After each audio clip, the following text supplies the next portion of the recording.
Now that our list of notes contains content from not just the currently browsing user, but also any other users who've posted notes, it would be good to implement some of the functions that members tend to expect when they're dealing with other people's content. And the first of those that comes to mind would be the ability to react to someone else's note or post or thread. So let's go and implement reactions for our note system. We're going to start off here in the note entity because the vast majority of the functionality that we require is actually handled in a reaction trait, which is kind of like a class extension that just provides additional tools for entities. So let's just call it up. It's going to say use reaction trait, and you'll see that it creates an aliased version here with the full version up here. But you'll also note, if you've got an eagle eye, that we've now got some underlining under here, which indicates that there's something that needs to be done. And it's telling us, if we hover over it, that the class must be declared abstract or implement method canReact. So we have to provide a method called canReact in order for the reaction trait to work. So let's add a method stub for that. I think it's going to stick it down at the bottom of the file. There it is. And what this is, if I just move it up near our other permission checks here, what this is essentially a permission check to see whether or not the current visitor can react to the content that's described by this entity. Now, for the time being, I'm just going to say that everyone can, so I'm just going to return true here. And that is it for the canReact function, though obviously at some point we're going to do something along these lines once we've implemented the appropriate permissions. Now, the next thing we're going to do is go and have a look at what the reaction trait actually does. So if I click into it here and then scroll down, you can see that we have this method here that is intended to add additional stuff to the structure definition for whichever entity it's added to. And you can see it's adding some extra columns and a relation and a bunch of getters and that kind of thing. So what we're going to need to do is we're going to need to call this in our structure definition in the note entity in order to make it actually do its thing. So let's head back to the note entity, go to our structure definition, and then just before we return, we'll say add reactable. You can see the reactable structure elements there, and then we'll pass it the structure as it is currently, and that will essentially add all of that additional stuff from here into the structure object in here. Now we also need to give it a behavior. A behavior is a facility for an entity to perform certain actions or behave a certain way when certain things happen. And this particular behavior that we're going to implement is called reactable. And what reactable does is it looks to see if the current entity is visible or not, and depending on whether it's visible, it will add itself or subtract itself from the reaction score for whatever is the sort of containing element. So we're just going to say that, let's go and take a look at reactable, and we'll see what it needs. You can see that it's here in the XF behavior folder, and it's going to need a state field. And this state field is essentially the thing that tells it whether or not the current entity is visible. And we've got a fairly standard visibility field in XenFora. We'd call it message state, and let's go and take a look at it in the database somewhere. So I'm going to use profile post comments because they're relatively straightforward. And if I switch over to the structure view here, you can see that we have this message state field here, and it can contain values of visible, moderated, or deleted, and it defaults to visible.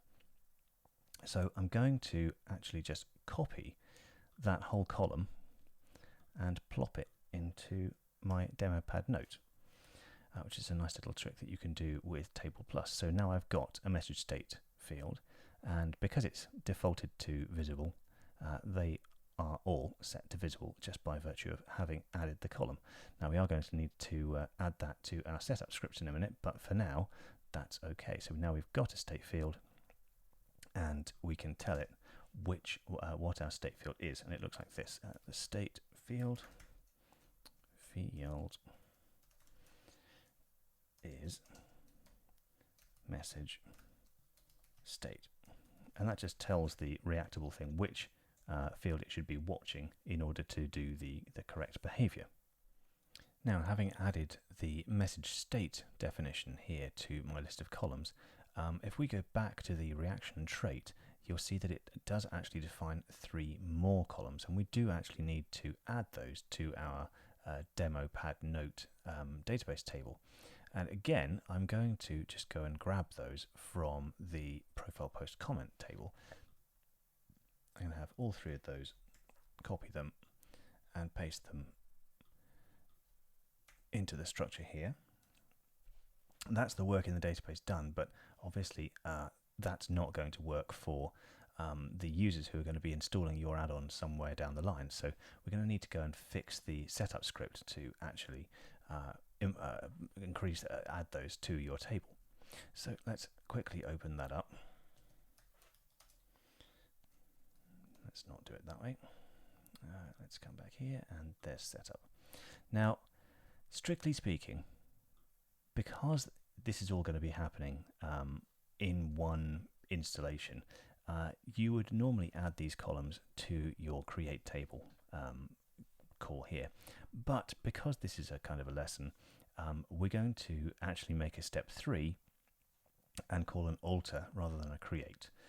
So step 1 is to create a function that's going to handle our installation. So install step 3, and then unlike the previous 2 steps where we were applying permissions and creating a table, in this we're going to use the schema manager to alter a table. It looks like this.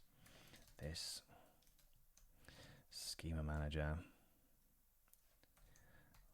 alter table,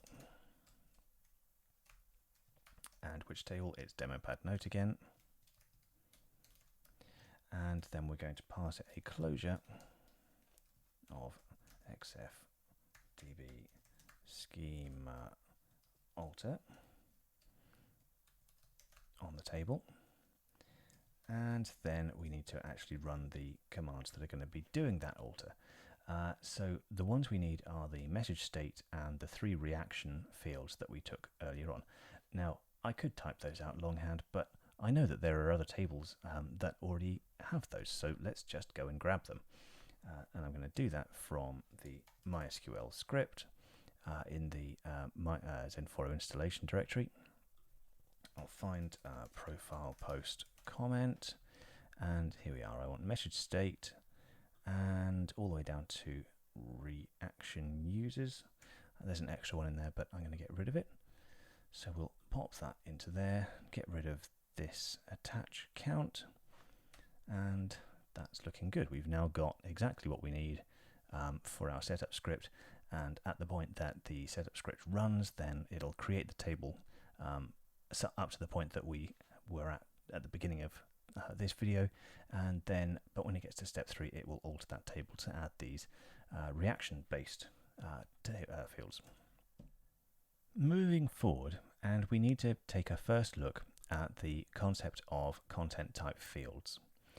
Content type fields in and of themselves don't actually do anything. But what they are is they're kind of like a lookup table, so that code can say, give me the, in this particular instance, the admin search class for the admin navigation content type, and it will identify that. Or it could ask for a phrase that describes the connected account provider, or maybe the entity that is responsible for conversations. You get the idea. So what we need to add here is we need to add a reaction handler, much like this one for conversation message, for our demo pad note. Now, what is the content type? Well, that is defined in our note here. It's demo pad note, just in case you'd forgotten. So let's go and create this. We're going to have a new content type field. The content type is demo pad note. The field is, you can see that I've done this before, reaction handler class, and the value is demo pad reaction note. Now, obviously, we're going to need to go and implement that, so we'll do that in just a moment after we've added one more content type field. And the second content type field that we need to add is the entity. And the entity is demo pad entity note. So we've now got the an entity content type field and a reaction handler class field for demo pad note, and that's actually all we need at this point. But now we need to go and implement this reaction handler class. In order to implement this reaction handler, we need to go and take a look at what's actually going to be required. So I'm going to go and look at an example reaction handler, and as we've been working with profile post comments as our kind of template, let's go and take a look at that one. So here it is, and you can see that there are just two functions that are defined. One is reactions counted, which is essentially going to be a true-false returning should this current entity be counted as part of the reaction score, and this basically says if the entity's message state is visible, then yes it should, otherwise it shouldn't. And then we've got this get entity with, which is a bit like using the with on a finder, and it's saying that whenever you pull up the reactions for this particular content type, then you also should pull profile post, profile user, etc. So let's repurpose that for our notes. So we'll come back up into our add-on, and at the base level we'll create a new directory called reaction.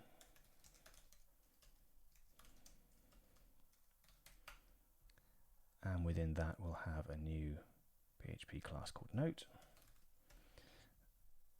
And then let's just plop that in there. We'll need to change the namespace slightly. Demo pad reaction, and that's fine, but it's not a profile post comment, it's a note, and it extends the abstract handler for reactions, and it adds an alias up here. Right, so our reaction is counted. Well, we're just checking on message state it's visible, so that's fine. But this is very much profile post specific, so we're not going to do that.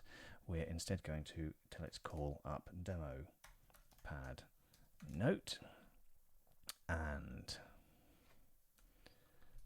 demo pad note.user. That should be all the content that we actually need to get all of the information that's required. So I think that is looking good. So here we are back in the controller, and we need to create two new actions. One is the action that handles when a reaction is applied or removed, and the other is a facility for listing the reactions attached to a particular content item. So let's call those action react and action reactions.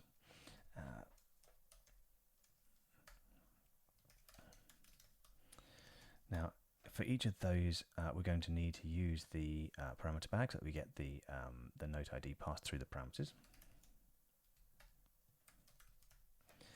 And then we need to assert that the note that we're about to work on is both existent and visible. So I'm going to create a new function called assert viewable note. And I've got it down at the bottom here.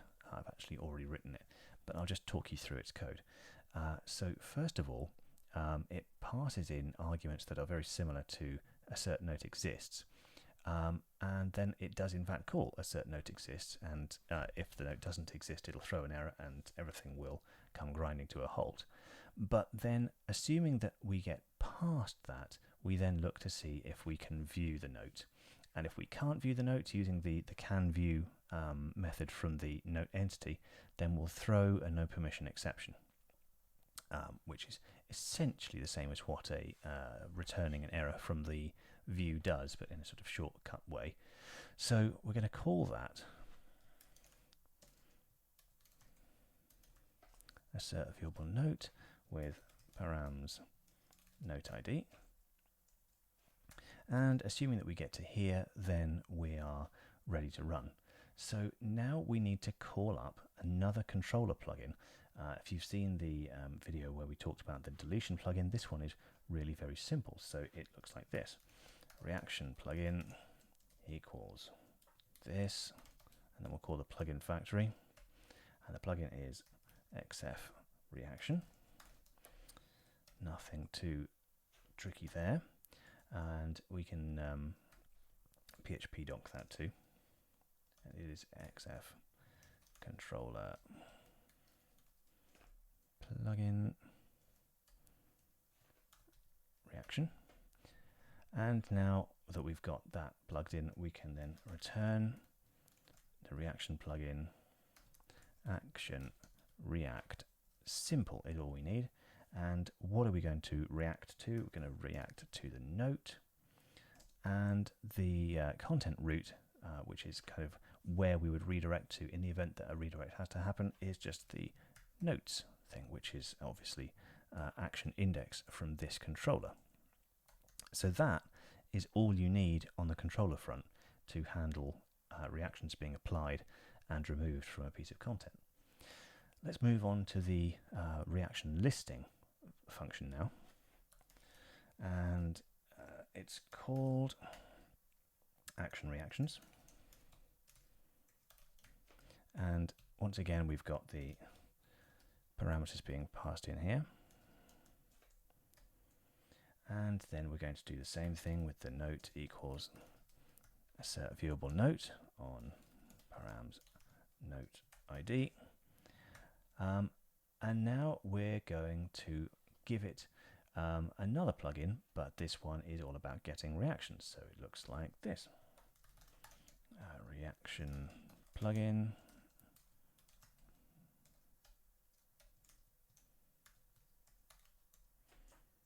See, it's the same plugin as before, but we're going to do a different action this time.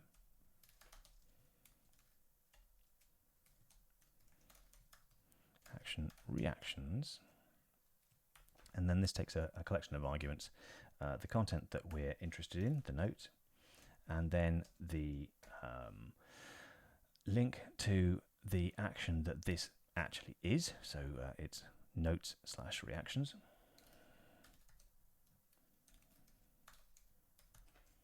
And then we'll just pass null and an array there, because we're not going to go into that right now. But that is all you need from the controller front. So the next thing we need to do is go and update the templates to actually make use of some of this stuff. So here we are back in our trusty old demo pad note template, and we need to implement the two elements that are required in order for this to become a fully fledged reactable item.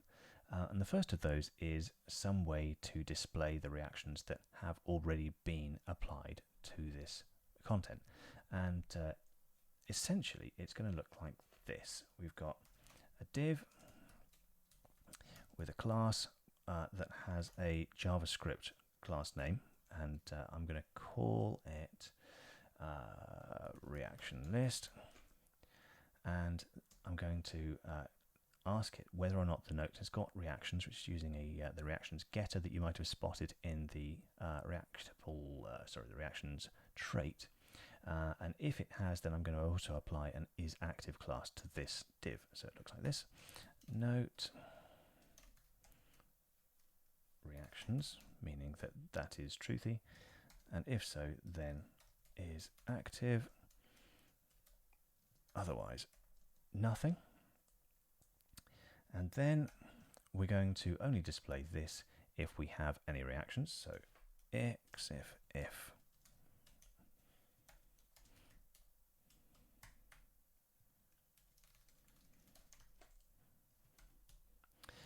and now we call some template syntax, and it's called XF reactions. And you can see I've got a shortcut for that, and the content that we want is the note. And because of the way the shortcut works, I go to notes reactions, and that's done. Now the next thing we need is the link or the control to actually apply a reaction, and I'm going to put that up here. And it's another piece of template syntax. It's called XF React. Again, we need to supply which content item it is, so it's my note, and then you can see that by default my shortcut goes to Notes React, and then we need to tell it where the list is. Now that's what this JS reaction list was all about. So I need to, this little function here means that it looks back up the tree of classes to find a selector. And we know that within this we've got a class padNote, so we'll go back up to padNote and then down into JS reactions list. And that may well be it. Except of course it isn't, because as you will have noticed, I've put my reaction controls inside the conditional that only shows the note if it has been edited. So let's just move that down, and this time we should find that when we refresh here we end up with some reaction controls. So there we are, we've got a like button here, and when I hover over it I get a selection of the reactions I can apply. So let's apply a wow, and now it tells me that I have reacted to that with a wow, and I can change that over to a like, or remove it, or make it angry. And then if I bring in another user, then I should be able to do another reaction somewhere else. So let's go and react to troll letters here. Let's have a like on there, and then I should be able to find that I can like it too. It says that both me and Mr. Spammer have liked that, or I can change that to maybe a ha ha ha, and now we get that. And if I click on this, then it opens up the action reactions, which lists who's done what and when.